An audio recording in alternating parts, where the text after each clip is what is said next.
Galopo deu para o nosso companheiro, grande repórter Eduardo Afonso, ex-companheiro meu do Arnaldo e do Maurício lá da ESPN. E convidado aqui do Tricolaço. Convidado aqui do Tricolaço também. Entrevista muito boa que ele fez com quem? Com o Galopo.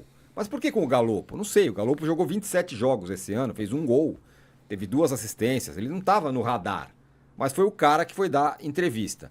Tem gente, meu caro Bruno Prado, falando que isso aí faz parte de um processo de fritura do Zubeldia com relação ao...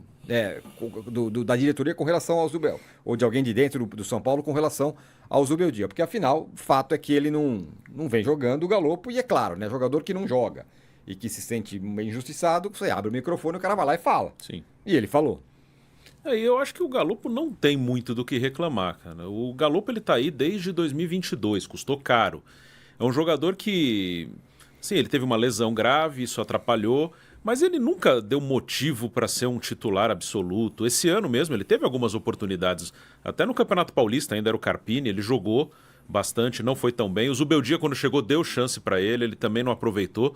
Eu acho até que o melhor momento dele foi com o Rogério, jogando de atacante. Ele é um bom finalizador. Eu não consigo ver o Galopo como um meia, como um armador, como um meio-campista mesmo, dinâmico. Você compara ele com o Alisson, por exemplo, não dá. A dinâmica de um, a dinâmica do outro. Então eu acho que o Galopo, ele talvez ali como um atacante pudesse funcionar, não para ser titular, mas sim, não tem. Acho que ele não tem nenhuma injustiça com o Galopo. Acho que ele joga... ele tem o espaço que ele cavou ali. Eventualmente pode ter um momento um pouquinho melhor, mas falar assim de que é injusto, que ele merecia muito mais do que ele tem hoje, eu acho que não. Acho que o Galopo até agora no São Paulo já está aí há 2 anos e nunca justificou ter um espaço muito maior do que ele tem, não. E aí, Arnaldo? Ai. Bom, eu concordo com o Bruno. Lembro e acrescento que o Galopo teve com o Zubeldia a titularidade em 2 jogos consecutivos. Uma das coisas que ele diz na entrevista para o Edu Afonso é que não dá para entrar só 15, 10 minutos, precisa de uma sequência. Ele foi titular de São Paulo nos jogos contra o Cuiabá e contra o Vasco, seguidos. O que aconteceu nesses 2 jogos? 2 derrotas. A quebra da invencibilidade do Cuiabá em casa e aquele massacre que o São Paulo tomou do Vasco em São Januário. A partir dali, o Zubeldia mudou o sistema do time, tirou um cara do meio e colocou um atacante. Na prática, ele colocou o Ferreirinha e tirou o Galopo. E o time se acertou. Mas para mim não é... Gente, não sei qual é a interpretação de vocês. Não é o conteúdo da entrevista do Galopo. O que ele falou, o que ele deixou de falar. É o fato do Galopo ter sido selecionado ou pelo Edu Afonso, ou pela ESPN da Argentina, ou por qualquer motivo, ou pelo empresário ou assessor do Galopo, para dar uma entrevista no centro de treinamento do São Paulo a essa altura. A minha pergunta para vocês é: qual jogador nesta situação daria uma entrevista no centro de treinamento do clube falando do não aproveitamento dele no time? Seria o Dudu do Palmeiras? O Palmeiras permitiria isso quando ele estava fora? O Gabigol no Flamengo? Outros casos, o Caio Paulista no Palmeiras até jogar, é simplesmente surreal para mim. Para mim, o contexto, e o Edu tá no papel dele, toda entrevista de qualquer jogador já é super difícil, exclusiva, conseguir qualquer uma, mas é surreal que o São Paulo tenha permitido. Eu imagino assim, eu conheço bem o CT, o Bruno também, eu acho. Sai ali o vestiário, agora reformado, tem lá aquele banco na passagem entre o vestiário e lá o refeitório e tudo mais. Aquele bancão de madeira. Aí sai o Zubeldia lá do banho, tá lá o Galopo sentado com a galera da ESPN dando entrevista. Eu, sinceramente, eu perguntaria, que porra é essa? Né? E acho que o São Paulo tá nesse... Por isso que suscitar algumas dúvidas em relação ao que está sendo feito da direção em relação ao trabalho do Zubeldia nesse momento, para mim, é completamente pertinente. Menos pelo conteúdo da entrevista do Galopo, insisto, e mais pelo fato dele ter dado uma entrevista na véspera ou às vésperas de um jogo importante, como, sei lá, a 25ª opção do time do São Paulo atualmente. Para mim... É absolutamente natural você esperar de um jogador que está sem oportunidade que ele vá citar isso. Claro que eu gostaria de jogar mais, é importante para eu render o que se espera, eu preciso ter ritmo, preciso me entrosar com os companheiros e não tenho tido oportunidades. Ele falou isso, foi muito polido. O que acho que o que mais chamou a atenção, né, da declaração foi que ele demonstrou,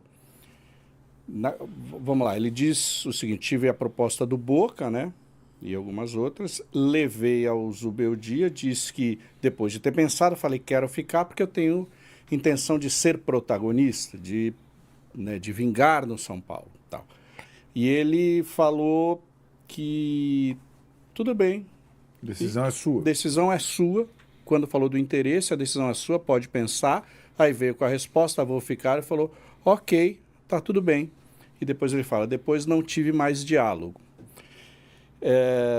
Falando desse jeito, parece que ele está sentindo uma falta de um maior acolhimento, né, de um maior contato. Só que ele é argentino e ele sabe como são os treinadores argentinos, que não são assim paternalistas como são os treinadores brasileiros, né? Mas aquilo, acho que é a pimenta, vamos dizer, de uma entrevista que é toda correta, que eu gosto do São Paulo e tal, não quis ir embora, gosto da torcida, gosto do clube e tal. Esperar uma declaração como essa seria natural. O cara está insatisfeito, alguma coisa ele vai falar, né, gente? Mas mesmo assim, vamos liberar a entrevista? Vamos.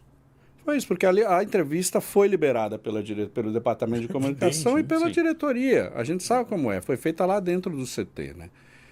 E no momento que São Paulo foi eliminado de 2 competições, no momento em que o São Paulo vem de uma derrota para o Cuiabá, e na véspera de enfrentar um Vasco, um jogo importante, no momento em que a gente sabe que não existe uma garantia de continuidade do Zubeldia na temporada 2025 e vai depender de uma classificação para a Libertadores, por que se permitiu esse risco? A diretoria se permitiu esse risco, né?